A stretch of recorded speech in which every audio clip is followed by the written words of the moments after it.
오늘의 말씀의 제목은 예루살렘 어머니라는 주제를 가지고 여러분과 함께 하나님 말씀 또 상고해보는 그러한 시간을 갖도록 하겠습니다. 여러분, 이 땅의 육신의 세계 속에서 어머니가 없다라고 누군가가 주장하게 된다면 굉장히 이상한 사람으로 생각할 것입니다. 그러나 영의 세계에서 어머니 하나님이 계신다라고 한다면 오히려 그것이 이상한 어떤 교리를 갖고 있다라고 비판적인 판단의 어떤 대상이 된다니까 너무나도 참 아이러니한 일이 아닐 수가 없습니다. 만일 어떤 사람이 와서 그 강연을 할 때 이 세상에는 어머니가 없습니다 하면 모든 청중들이 어떻게 생각하겠습니까? 저 강연하는 저 강사는 뭔가 좀 잘못된 사람이다. 저 사람의 말을 들어볼 만한 가치가 없다. 이렇게 생각할 것 아니겠습니까? 하늘의 것의 모형과 그림자인 이 세계는 가정 구성 단위에서 어머니가 없다라고 한다면 오히려 이상하게 여기면서 그 실물의 세계인 천국 세계 속에서는 어머니 하나님이 계신다라고 한다면 이걸 오히려 또 이상하게 얘기하고 있습니다. 참 놀라운 일입니다. 이 땅의 세계나 하늘의 세계나 어머니는 반드시 계셔야 되겠죠. 어머니는 갈 길을 알지 못하고 유리하고 방황하는 영혼들을 영원한 천국으로 인도해 주시는 우리 영혼의 구원자십니다. 근데 영적 세계 속에서 어머니 하나님이 계시지 않는다라고 주장하는 많은 교회가 오히려 정통으로 여겨지게 되고 정통 이론인 양 받아들여지게 된다는 것이 너무 이상한 내용이 아닐 수 없습니다. 그렇다면 이 성경은 과연 이런 모든 문제들을 어떻게 설명하고 있는가? 누구의 생각이 잘못된 것인가를 분명히 찾아낼 줄 아는 우리가 되어야 되지 않겠습니까? 왜냐하면 마태복음 7장의 말씀 보시면 주여 주여 하는 자가 가는 천국이 아니라 아버지의 뜻을 행하는 자가 가는 천국이라고 되어 있지 않습니까? 그렇다면 어머니 하나님이 존재한다는 것이 아버지의 뜻인지 어머니 하나님이 존재하지 않는다는 것이 아버지의 뜻인지 이걸 확인해야 되지 않겠습니까? 그래서 오늘 제목이 예루살렘 어머니입니다. 예루살렘은 어머니의 별칭이라고 볼 수가 있겠습니다. 우리 성경 말씀을 보시면 하나님께서는 우리 인류에게 천국 들어갈 수 있는 굉장히 중요한 약속을 주셨습니다. 그래서 성경은 하나님을 올바르게 믿고 진리 안에 있는 우리들을 가리켜서 약속의 자손이다 이렇게 표현하고 있죠. 그 부분에 대해서 갈라디아서 4장 28절의 말씀 함께 보겠습니다. 갈라디아 4장 28절의 말씀 보시면 형제들아 너희는 이삭과 같이 약속의 자녀라 갖고 있는데 여기서 중요한 장면이 약속이라는 이 부분입니다. 도대체 우리는 어떤 약속을 가지고 있는 약속의 자녀들인가?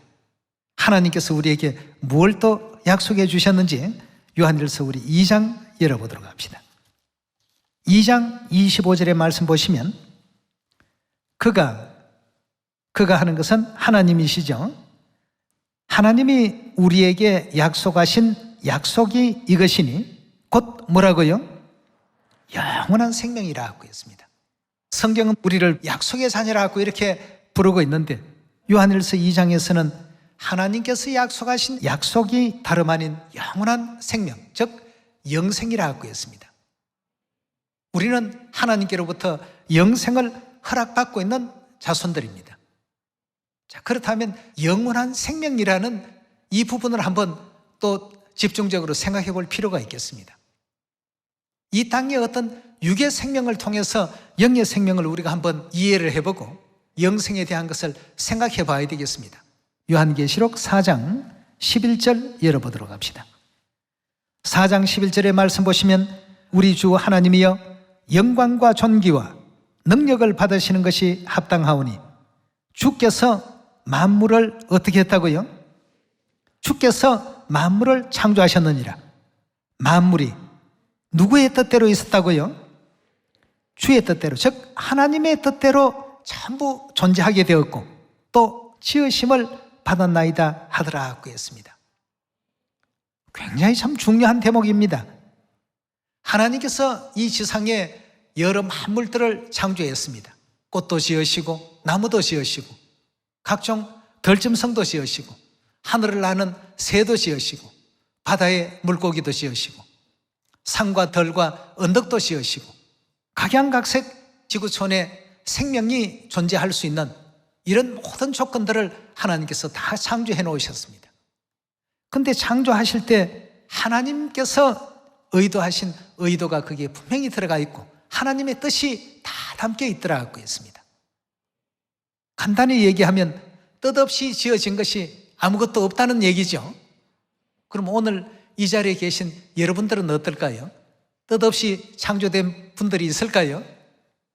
다 하나님께서 코의 역할, 귀의 역할, 입의 역할, 지체 각 부분의 역할을 다 할 수 있도록 뜻을 두시고 전부 우리 모두도 창조했습니다.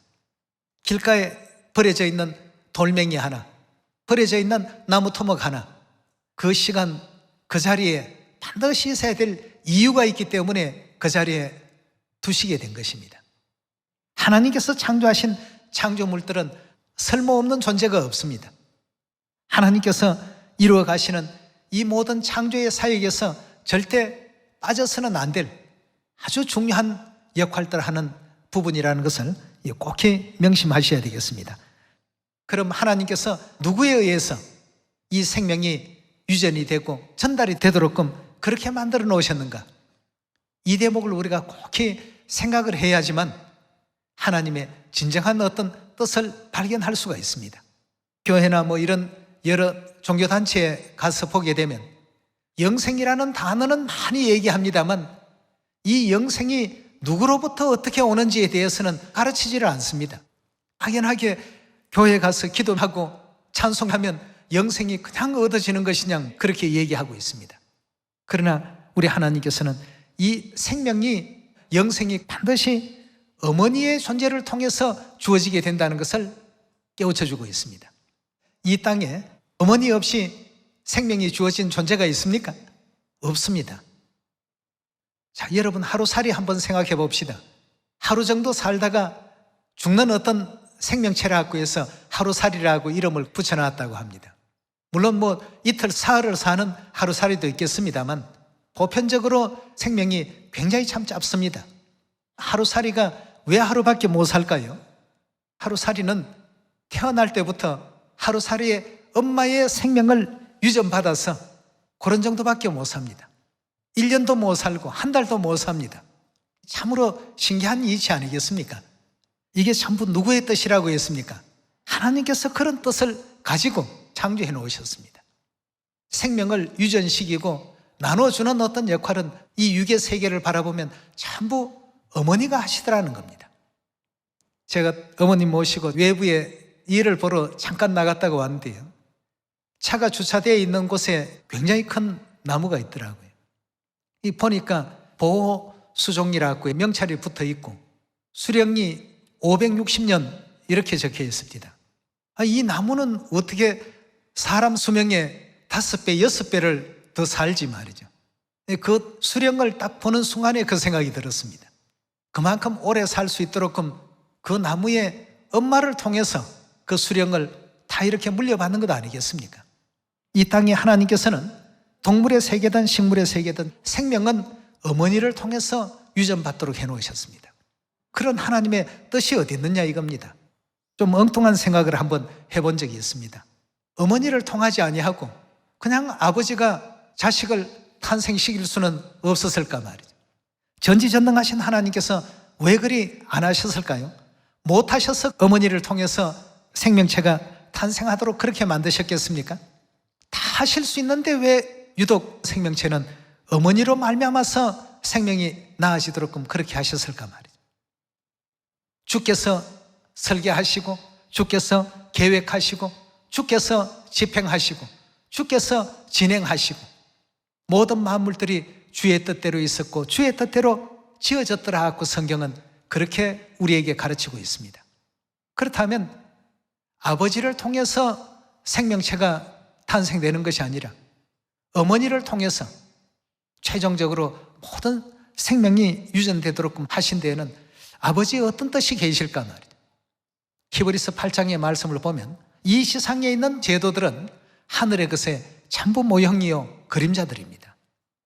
우리의 신분이 약속의 자손이라는 신분을 갖고 있고, 하나님께서 우리에게 약속하신 것이 영원한 생명, 즉 영생이라고 하시니까 이 생명에 대한 문제를 다뤄보지 않을 수가 없습니다. 그렇다면 어머니 없는 세계는 생명이 없는 세계입니다. 맞습니까? 어머니 없는 세계는 죽음의 세계입니다. 생명이 존재할 수 없는 세계니까 말이죠. 그럼 하나님께서 왜 이렇게 만드셨을까? 하나님께서 보이지 않는 하늘의 것 성전을 모세를 통해서 보여주시고 지상에도 지으라고 하셨던 것처럼 하늘에 있는 영의 가족에 대한 부분들을 이 지상 모든 인류 인생들에게도 깨우쳐 주시고자 하시는 뜻이 계셨고, 인류가 영생이라는 약속을 받은 약속의 자손이 되기 위해서는 우리에게는 틀림없이 누가 존재해야 된다는 것을 알려주고 있습니까? 어머니가 존재하지 아니하고는 영원한 생명이 절대 존재할 수 없다는 것을 가르쳐주기 위한 하나님의 보이지 않는 섭리가 계셨던 것입니다. 그렇다면 과연 영의 세계에서 어머니가 존재하시는가 존재하지 않는가 확인해 볼 필요가 있지 않습니까? 자, 우리가 영생 얻는다는 것 여러분 믿어지십니까? 자, 그런데 한번 생각해 보세요. 아까 하루살이 하루 산다고 했지 않습니까? 그 다음 여러분들 집에 많이 기르고 있는 바둑이들 한번 보십시오. 바둑이 평균 수명이 15년이라고 하죠. 사람은 100년 가까이 사는데 우리는 15년밖에 못 사는가, 굉장히 좀 속상할 것 아니겠습니까? 그건 더 살고 싶다고 해서 100년을 사는 바둑이 존재할 수가 없습니다. 이유가 뭘까요? 그 엄마로부터 생명의 유전자를 딱 그 정도까지 살 수 있도록 허락받은 것입니다. 그렇다면 성경에 기록되어 있는 영생이라는 이 말씀을 절대적으로 믿는다라고 한다면 우리 어머니는 어떤 존재가 되어야 된다는 얘기입니까? 영원한 생명의 존재가 아니시고는 결단코 영생이라는 것이 우리에게 주어질 수가 없습니다. 하루살이가 하루밖에 못 살고 바둑이가 15년밖에 못 사는 이 모든 이치가 어머니로부터 그 생명인자를 그 정도 살도록끔 전부 물려받았기 때문입니다. 그렇다면 여러분도 저도 영원히 살 수 있는 영생인자를 받을 수 있다는 것은 우리 어머니가 누가 되어야 됩니까? 반드시 하나님이 되셔야, 그렇죠? 그 영원한 생명인자를 가지신 어머니가 우리 어머니일 때 그제서야 비로소 영생을 가질 수 있다라는 확신을 우리가 가질 수 있는 것 아니겠습니까? 이런 우리가 이치를 이해하고 깨우쳤을 때 왜 우리에게 어머니 하나님이 존재해야 되는가를 분명히 이해할 수 있는 것이죠. 어머니 하나님이 안 계시면 여러분도 저도 영생 못 받습니다. 이 땅에 만물을 지으실 때 이미 창조의 어떤 모든 과정 속에 하나님의 뜻을 다 담으셨다고 했습니다. 우리 어머니가 영생하시는 분이라면 우리 어머니는 하나님이셔야 됩니다. 그렇다면 왜 우리가 성경에서 천국 가족이라고 이렇게 표현했고, 왜 하나님을 아버지라는 호칭을 사용하셨고, 우리에게는 아들들이라 딸들이라 이런 호칭을 왜 주셨는지, 이런 문제들을 우리가 면밀하게 생각해 봐야 됩니다. 아무 이유 없이 무작정 아들이다 딸이다는 이 호칭이 주어지지 않습니다. 아버지라는 호칭이 그냥 만들어진 게 아닙니다. 어머니라는 이와 같은 칭호가 그냥 생겨난 것이 아니죠. 그래서 지식이 없으면 망한다라고 했기 때문에 오늘 과연 이 성경 속에 우리가 하늘나라 가더라도 아버지뿐만 아니라 어머니와 함께 또 우리 시원의 모든 형제 자매들이 오늘은 이별에서 내일은 저별에서 영원 세세토록 영생과 복락을 과연 우리가 누릴 수 있는지, 이런 문제들도 확실하게 하고 넘어가야 되죠. 우리 창세기 1장 확인을 한번 해봅시다.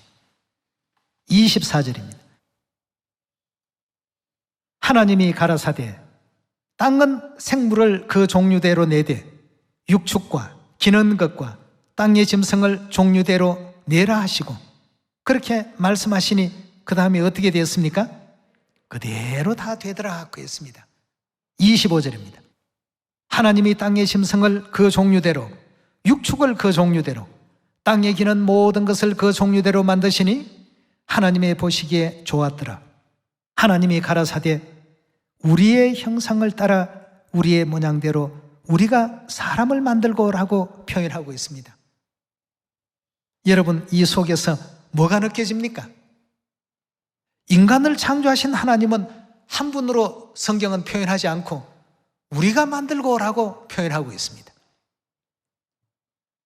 그렇다면 인간을 창조하신 하나님은 절대 한 분 하나님은 아니구나 하는 사실이 금방 이해가 되지 않습니까?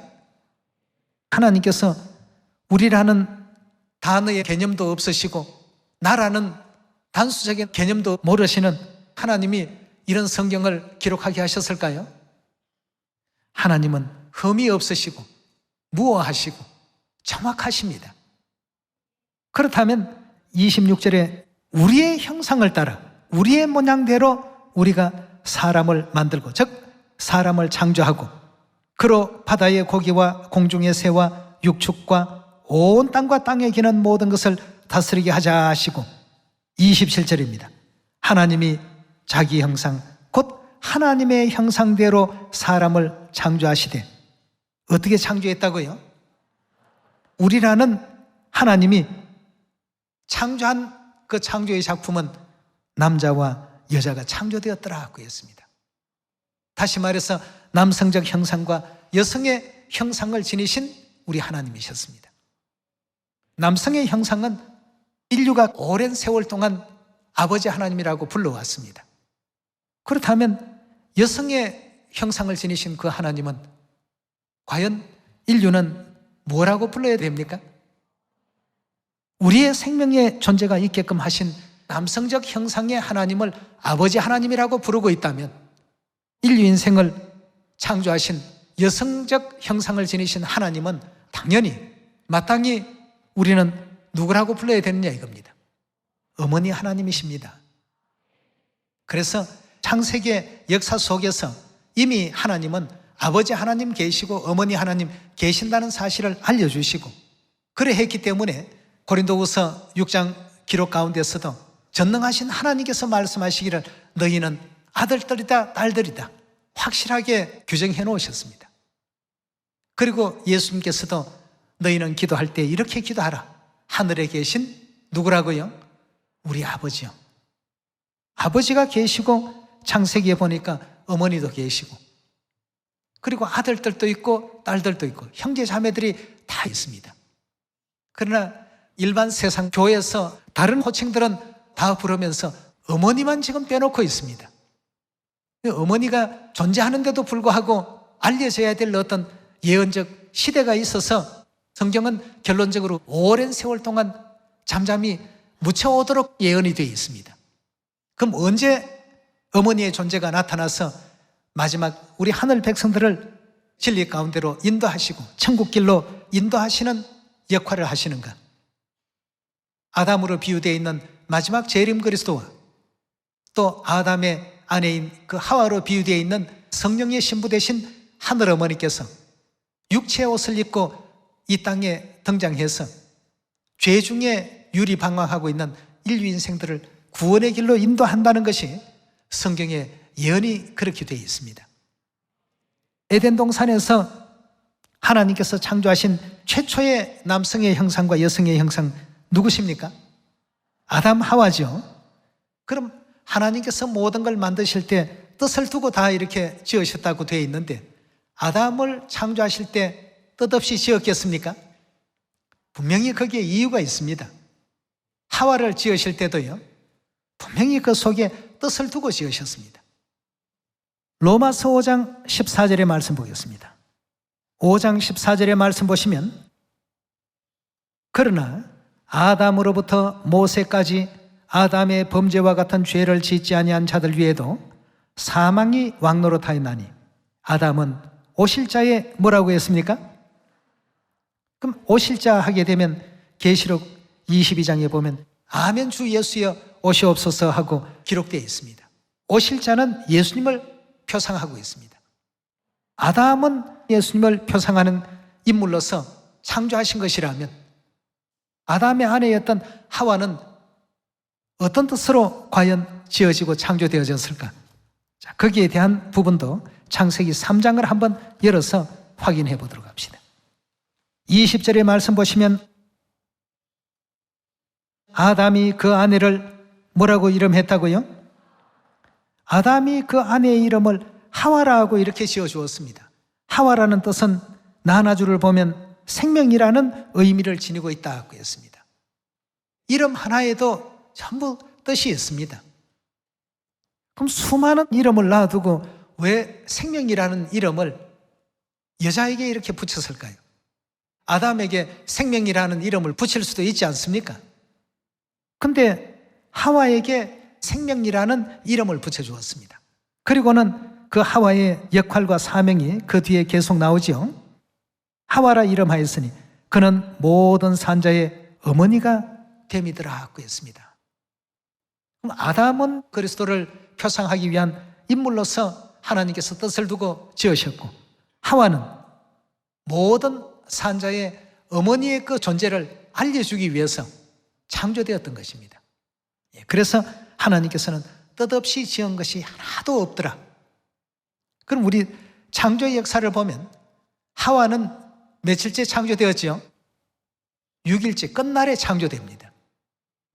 그렇다면 영적 하와이신 어머니 하나님의 그 출현과 그 존재도 6일 창조는 6,000년 예언을 표상하고 있기 때문에 6,000년 구원의 역사의 맨 끝에 하와의 존재가 출현되어야 된다는 것입니다. 모든 산자의 어머니로서 우리 모든 인류에게 생명을 주는 존재로서 하와의 존재를 창조했는데, 이 모습을 요한계시록 19장에 넘어가 보도록 합시다.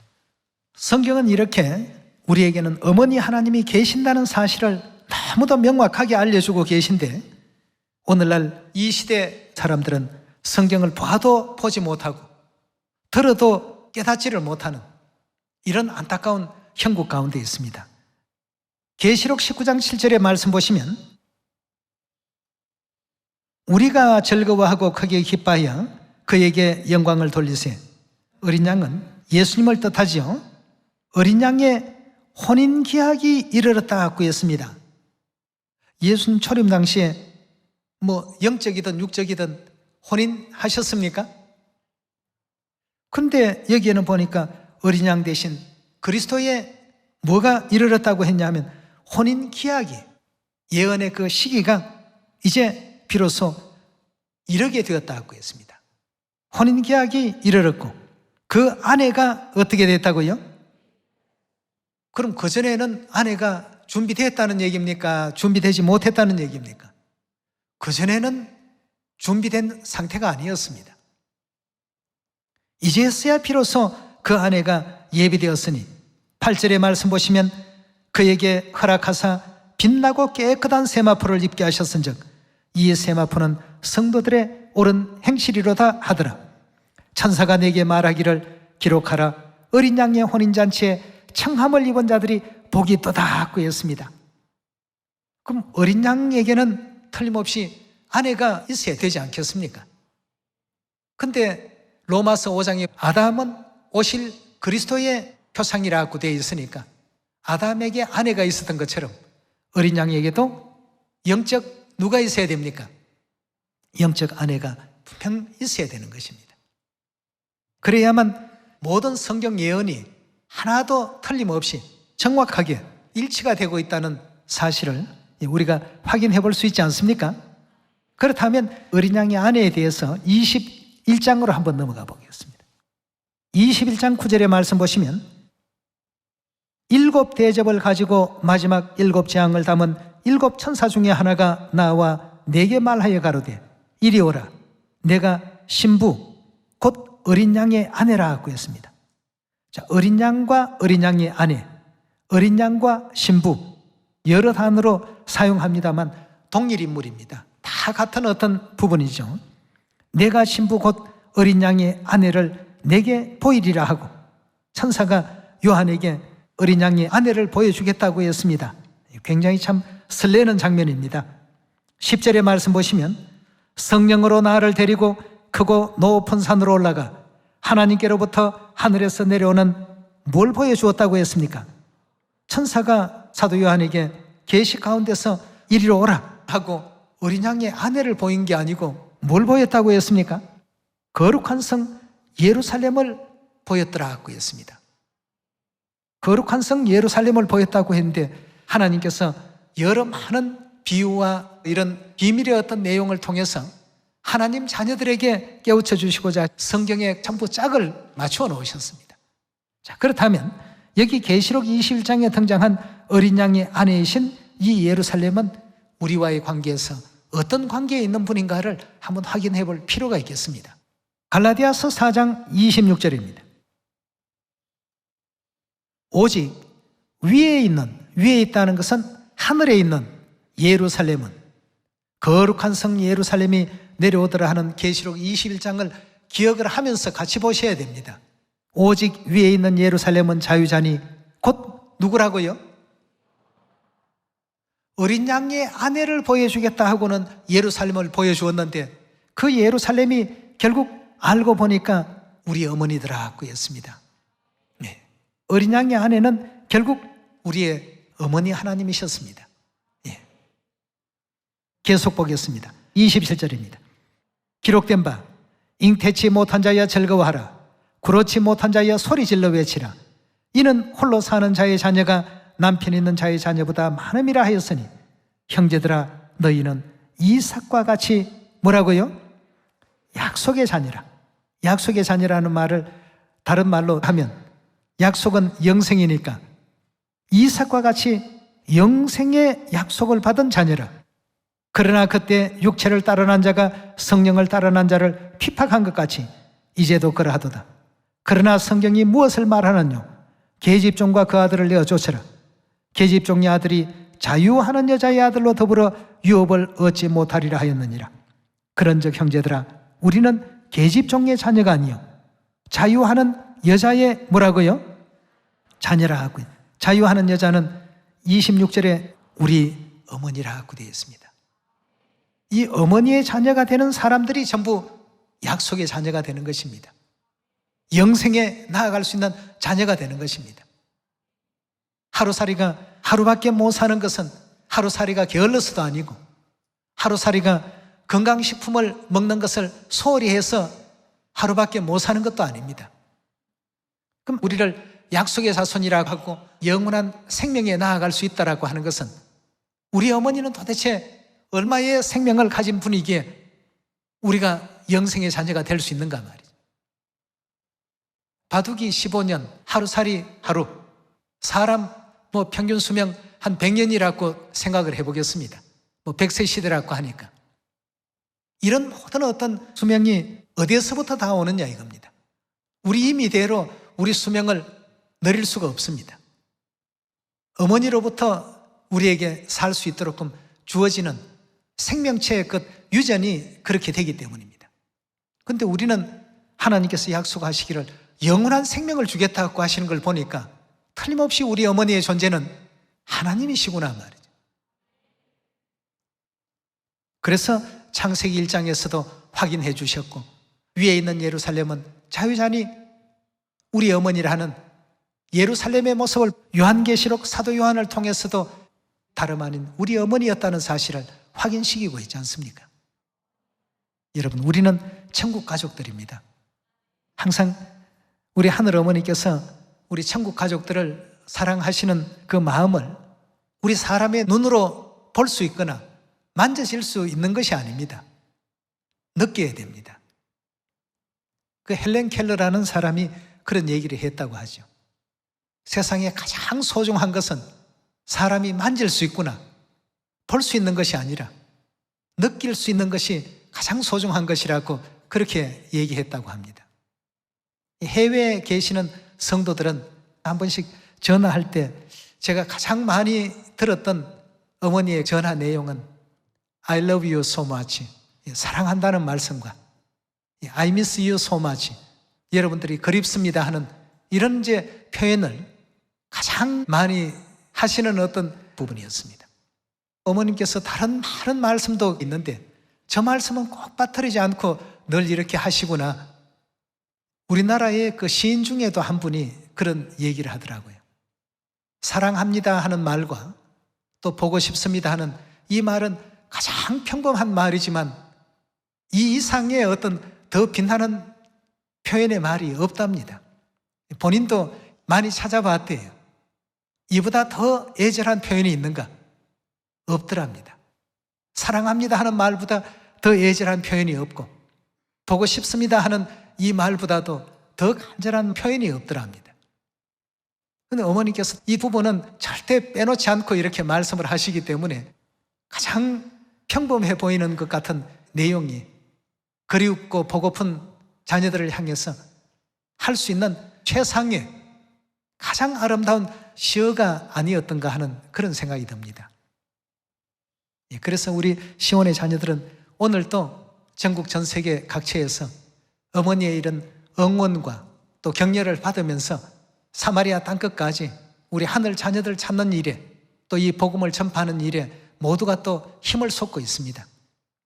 시온의 모든 자녀들도 우리에게는 어머니가 계셔서 너무나도 참 든든하다는 이런 어떤 믿음을 굳건히 해서 우리는 항상 하나님 말씀 안에서 행복하고 말씀 안에서 기뻐하고 이 믿음을 가지고 우리 모두는 2022년 이 한 해도 세상 모든 사람들에게 아버지 어머니의 사랑을 전하고 우리 시온 안에서도 서로 연합과 화합과 또 배려와 격려와 응원과 이런 내용을 통해서 어머니 손잡고 영원한 천국 고향 돌아갈 수 있는 우리 하늘 가족 다 되시길 부탁드리겠습니다. 코로나로 인해서 그동안 지쳐 있습니다만 힘냅시다. 천국이 우리를 기다리고 있습니다. 우리는 확실한 걸음을 지금 떼고 있습니다. 왜냐하면 우리를 인도하시는 아버지 하나님, 어머니 하나님이 확실한 우리의 구원자시기 때문입니다. 이 사실을 조금도 의심치 마시고 영원한 천국까지 이 믿음 굳게 간직해 갈 수 있는 여러분과 제가 되길 바라면서 오늘 말씀 이것으로 마치도록 하겠습니다. 감사합니다.